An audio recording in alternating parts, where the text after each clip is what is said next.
Salut tout le monde, on est parti aujourd'hui pour le 1445e épisode de l'After Zap Image. Au programme aujourd'hui les amis, un grand retour sur cette folle journée de dimanche. Il y avait des matchs intéressants partout en Europe, c'était complètement dingue et c'était une super journée pour les amoureux de football. On démarre chronologiquement les amis du côté de la Ligue 1 à 13h. Toulouse recevait Angers, un duel important dans la course au maintien. Et une nouvelle victoire convaincante des Violets. Toulouse s'impose 3-2 grâce à De Jaeger, Van Den Boomen et Spearings. Côté angevin, Bentaleb et Salama. Mais encore une fois, le SCO a pris l'eau défensivement. Plus mauvaise défense de Ligue 1, les angevins. C'est très inquiétant ce que nous propose le SCO. Du côté toulousain les amis, comme vous avez pu le constater avec les 3 buteurs, ce sont 3 joueurs néerlandais qui ont marqué pour le TFC hier. C'est le plus haut total avec des joueurs d'une nationalité étrangère sur une même saison dans l'élite. 3 joueurs néerlandais qui ont marqué pour Toulouse hier. On poursuit les amis avec les résultats du multiplex de 15h. Beaucoup de buts dans ce multiplex. A noter le nul entre Auxerre et Nice, un partout. La blessure d'Andy Delors, pour le moment on n'en sait pas beaucoup plus sur la blessure de l'international algérien. Match nul entre Troyes et Ajaccio, un partout. Les Ajacciens qui prennent 7 points sur leurs 3 derniers matchs à l'extérieur. La victoire de Nantes 4-1 face à Brest. La victoire de Rennes 3-2 face à Lyon. On démarre avec une petite stat côté nantais. Le but de Moussa Sissoko, il a marqué 10 ans et 52 jours après son dernier but en Ligue 1. C'était un match important dans la course au maintien. Nantes s'est imposé largement en dominant les débats face à Brest. C'est une belle réaction des hommes d'Antoine Comboiré après la gifle reçue il y a 3 jours en Europa League face à Fribourg. Ils ont relevé la tête et avec véritablement un très bon match, gagné 3 points très importants hier face à Brest. On va poursuivre les amis avec pas mal d'informations du côté de Rennes parce que c'était aussi la première de Laurent Blanc sur le banc de l'Olympique lyonnais. Premièrement, une information sur cette rencontre. Amine Gouiri et Martin Terrier, 2 anciens lyonnais qui ont permis hier au Stade Rennais de s'imposer face à l'Olympique lyonnais. Victoire pour Rennes 3-2. Lacazette avait ouvert le score. Égalisation de Terrier. Gouiri donne l'avantage aux Rennais. Nouvelle égalisation d'Alexandre Lacazette avant que Martin Terrier ne marque le 3e but breton à la 77e minute. Regardez un petit peu les stats de cette rencontre. La possession largement en faveur de l'Olympique lyonnais. 60% de possession pour les Gaunes. Mais au final, en ce qui concerne les tirs, c'est 14-7 pour Rennes et les tirs cadrés, c'est 5-5. Il y a tout de même des choses positives du côté de l'Olympique lyonnais alors que Laurent Blanc est arrivé il y a 3 jours. Il y a eu des choix forts de la part de Laurent Blanc. On va en parler dans quelques instants. On démarre avec cette stat côté rennais. 23 buts inscrits pour le Stade Rennais en 11 journées. C'est un record pour les Bretons. Ça n'était plus arrivé depuis 1963. Autre statistique très positive en ce qui concerne le Stade Rennais, 6 joueurs de Rennes nés en 2000 ou après ont déjà inscrit au moins un but en championnat cette saison. Amine Gouiri, Désiré Doué, Mathis Sabline, Kamaldine Souleymana, Arnaud Kalimuendo et Arthur Théaté. La jeunesse au pouvoir, la jeunesse qui prend ses responsabilités côté rennais. En ce qui concerne Martin Terrier, les statistiques sont très bonnes pour Martin Terrier, doublé hier. La saison passée, il avait été énorme. Il a démarré la saison avec les mêmes statistiques quasiment que la saison passée. Il part sur de très bonnes bases. 50e but en Ligue 1 pour Terrier hier, 36 avec Rennes, 10 avec Lyon, 3 avec Strasbourg, un petit but avec le LOSC. Une petite déclat de Steve Mandanda qui nous dit physiquement on est bon, on est fort, on enchaîne les résultats positifs et mentalement on est solide.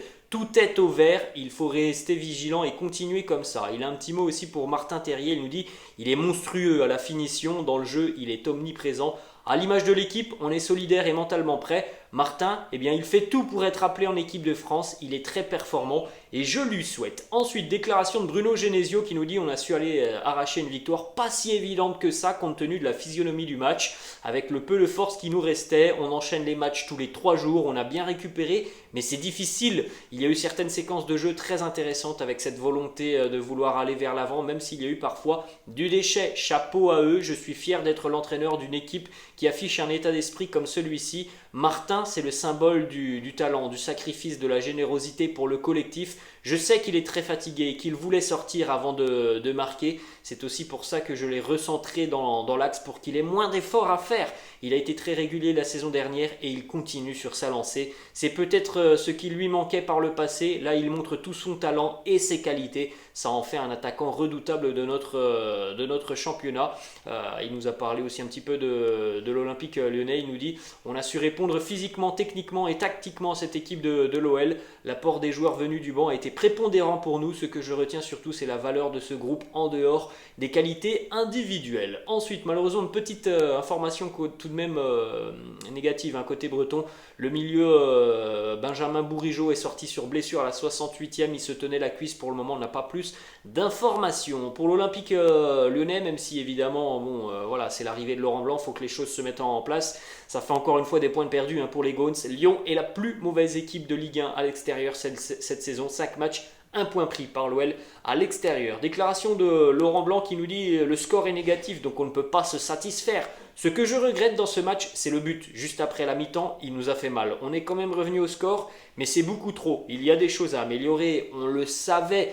Je pense que ça va s'améliorer au fil du temps. On les a gênés par notre système et notre mobilité. On a pu centrer, être présent devant le but et marquer. J'ai un effectif qui a perdu beaucoup de confiance. La confiance, c'est difficile à retrouver. Ce genre de score ne va pas nous aider encore, mais il y a des choses qui se sont produites. Ça fait un moment que ce n'était pas le cas. Le calendrier sera difficile. On se déplace 2 fois. Jusqu'au 13 novembre, il faut grappiller des points. Alors les amis, on en a parlé brièvement. Il y avait un changement de système du côté de l'Olympique lyonnais. Il y avait aussi des choix forts de la part de Laurent Blanc, par exemple Oussem Aouar titulaire, par exemple Karl Toko Ekambi sur le banc, par exemple Thiago Mendes sur le banc. Donc évidemment, c'est pas en 3 jours qu'on va juger l'Olympique lyonnais de Laurent Blanc. En tout cas, sur certaines séquences, Lyon a sorti des ballons très très proprement, avait envie d'aller de l'avant, il faut aussi le dire, et ils n'ont pas affronté l'une des plus mauvaises équipes de Ligue 1. Rennes, c'est une machine de Ligue 1. Donc voilà, il y a des petites choses positives du côté de l'OL. Il faut maintenant que la mayonnaise prenne avec beaucoup plus de séances d'entraînement de Laurent Blanc. Mauvaise nouvelle côté lyonnais tout de même, Corentin Tolisso sorti sur blessure. On a l'impression de voir un film sans fin en ce qui concerne Tolisso. C'était le cas quasiment très régulièrement du côté du Bayern. De nouveau touché hier Tolisso. On a l'impression d'avoir un joueur qui, physiquement tout de même souffre énormément depuis de nombreuses années. On poursuit les amis. Le match de 17h, Monaco tenu en échec par Clermont, un partout. Brayden Bolo ouvre le score 31e. Andrich 53e égalise pour les Clermontois. Nul logique, Monaco a été réduit très rapidement à 10 dans cette rencontre et Clermont a poussé énormément pour au moins venir prendre un point. On enchaîne les amis avec le Classico entre le Paris Saint-Germain et l'Olympique de Marseille. Un match très agréable à suivre et une victoire du PSG. 1-0 sur un but de Neymar, bien servi par Kylian Mbappé et énormément d'occasions dans cette rencontre. Regardez déjà, premièrement, le Paris Saint-Germain qui ne laisse quasiment aucune miette à l'Olympique de Marseille depuis que le fonds d'investissement qatari est arrivé. Paris a remporté 21 de ses 27 rencontres face à l'Olympique de Marseille, toutes compétitions confondues. Une statistique sur cette rencontre, les amis, qui a été véritablement un festival offensif. 41 tirs hier dans ce Classico entre le PSG et l'OM. 23 pour le PSG, 18 pour l'Olympique de Marseille. C'est un record depuis qu'Opta analyse les statistiques en Ligue 1 et donc c'est un record sur les Classicos. Donc depuis 2006-2007, jamais on avait eu un Classico avec autant de situations. 41 tirs sur cette rencontre. Ça s'est terminé, je crois, à 8 tirs cadrés pour le PSG et 8 pour l'OM ou 7 pour l'OM. Bref, beaucoup de bonnes occasions dans cette rencontre. Match énorme de Pau Lopez. Des arrêts aussi déterminants de Donnarumma qui enchaîne les très bonnes prestations depuis quelques semaines. Quelques déclats autour de cette rencontre. Igor Tudor qui nous dit « Non, je ne suis pas frustré et je pense que les supporters ont pu apprécier ce match. Ça finit sur un score de 1-0, mais ça aurait pu être un 5 partout. Ils auraient pu marquer plus de buts, mais nous aussi. Mais au final, Paris mérite tout de même cette victoire. » Autre déclat d'Igor Tudor qui nous dit « Je suis tout de même fier de mes joueurs, mais j'ai le sentiment qu'on aurait pu faire bien mieux. On ne parlera pas des noms en face, mais quelques joueurs aujourd'hui n'ont pas été au meilleur de ce qu'ils auraient pu être. Ces 90 minutes vont nous être utiles pour l'avenir. » On peut noter le match moyen de Rongier et de Verretou, notamment côté marseillais. Ensuite, Christophe Galtier qui nous dit on a fait un très bon début de match. Après, ils nous ont posé quelques difficultés. On a eu beaucoup de situations très favorables. Malheureusement, ça finit sur 1-0. Mais je crois tout de même qu'on mérite cette victoire. Je suis assez d'accord. C'est vrai que l'OM a eu des situations, mais Paris aussi a eu des situations. Au final, ça aurait pu être un match qui se termine vraiment sur un score de 3-2. Mais je pense que Paris mérite tout de même un petit peu plus sa victoire face à l'OM. On l'a pas dit les amis, mais l'OM a été réduit à 10 avec l'expulsion de Samuel Gigot sur un tacle débile, même s'il ne touche pas Neymar. Pourquoi lever les deux pieds au milieu de terrain sur Neymar? Bon, c'est un peu surprenant. Après, je peux comprendre qu'on demande le carton jaune sur cette situation, mais il faut aussi se dire que Samuel Gigot était complètement débile avec ce tacle sur Neymar. Ensuite, déclat de Christophe Galtier, le PSG a joué dans un autre système hier. Le PSG était en 4-3-3. Christophe Galtier qui nous dit le 4-3-3, c'était une réflexion que j'avais depuis un moment. Ce n'était pas lié aux absences, c'était une vraie réflexion, notamment pour densifier le milieu de terrain et pour permettre aussi aux trois joueurs offensifs d'évoluer dans leur position préférentielle. Christophe Galtier qui nous dit c'était un match ouvert, rythmé, avec beaucoup d'engagement. On va peaufiner et améliorer le positionnement de cela dès le déplacement à Ajaccio. Il a dit que le PSG allait certainement continuer à jouer en 4-3-3, notamment sur les prochaines semaines. Une petite déclat de Fabian Ruiz qui a été énorme hier au milieu de terrain. Là, c'est déjà le premier gros match référence de Fabian Ruiz. Il nous dit on savait que ce serait un match très difficile contre une équipe très agressive. Je crois qu'on devait gagner chez nous pour les Ultras. Cette victoire est grâce à eux et pour eux. Il y a eu une énorme ambiance hier au Parc des Princes et Fabian Ruiz a pu montrer l'étendue de son talent, sa justesse technique, sa vision du jeu, ses relances très très propres, le fait d'être toujours très serein à balle au pied. Avec Vitinha et Verratti, franchement le trio hier au milieu de terrain avait de la gueule, côté parisien.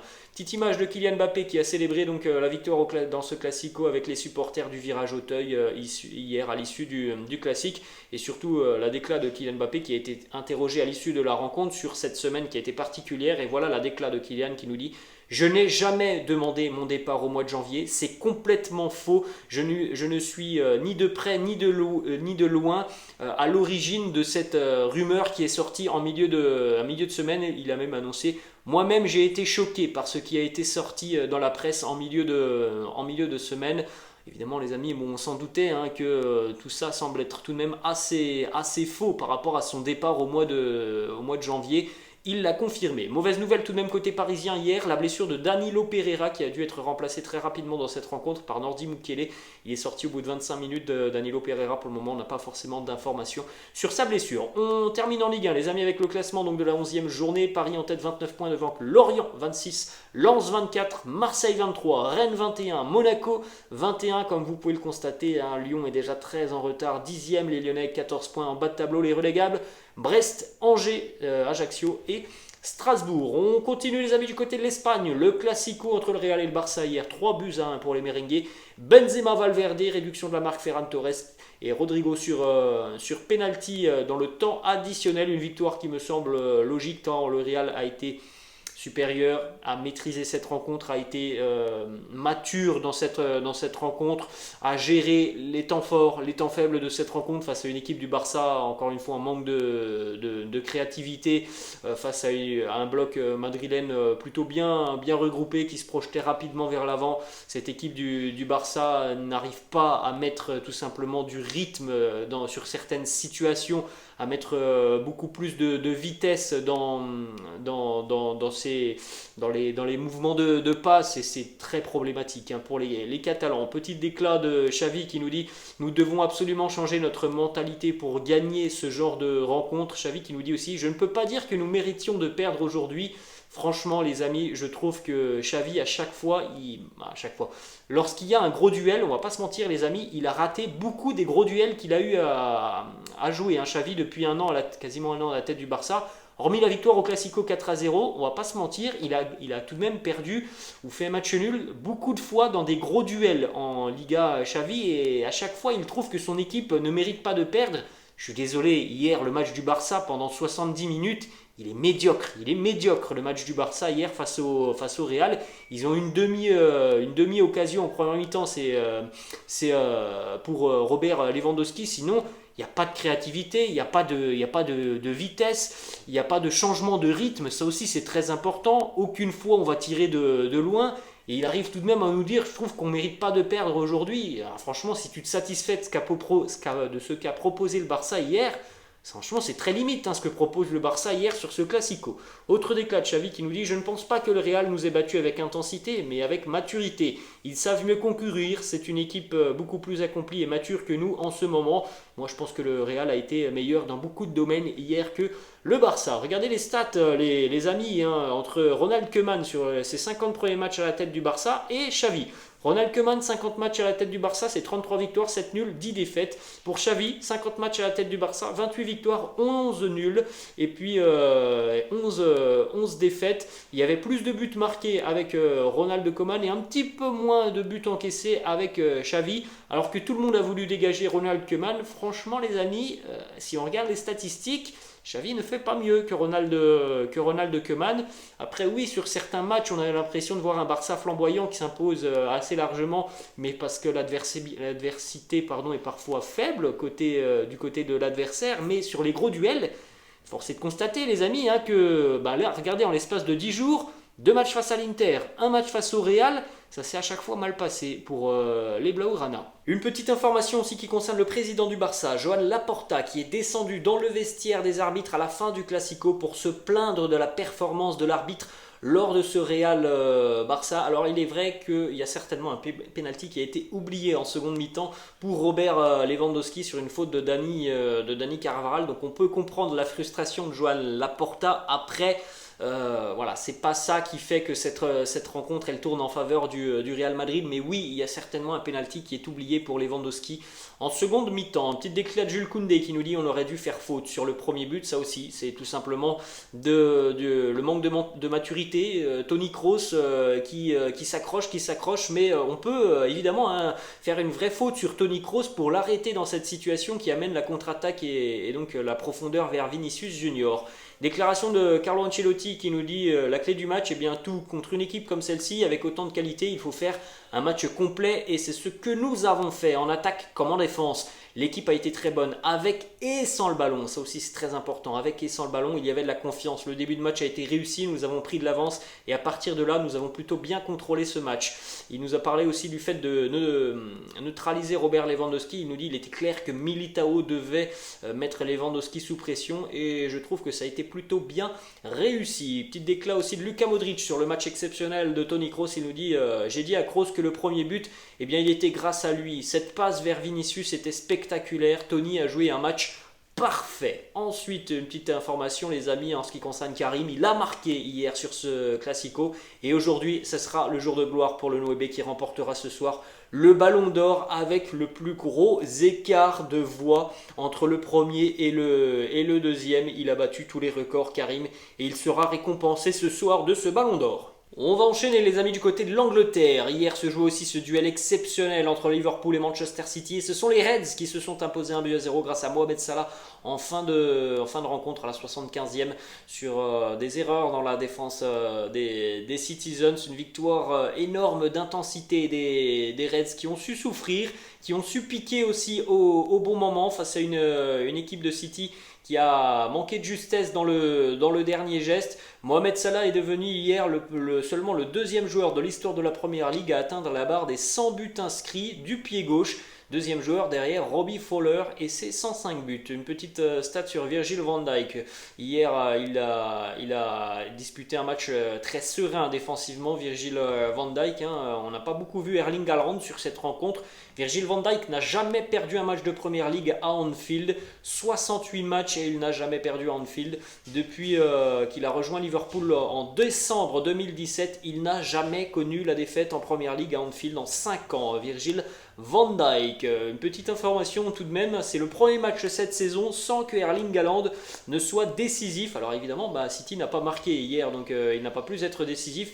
Aucun but, aucune passe D pour Haaland hier. Donc sur cette rencontre, il a été plutôt bien cadenassé par la défense des Reds de Liverpool. On enchaîne avec la nouvelle victoire convaincante des Blues de Chelsea, 2-0 du côté d'Aston Villa, doublé pour Mason Mount. Les Blues s'imposent au terme d'un match assez maîtrisé par cette équipe de Chelsea, même si en première mi-temps, il faut bien souligner le fait que Aston Villa a eu beaucoup de situations qui ont été sorties par Kepa. Regardez la forme des Blues de Chelsea depuis l'arrivée de Graham Potter.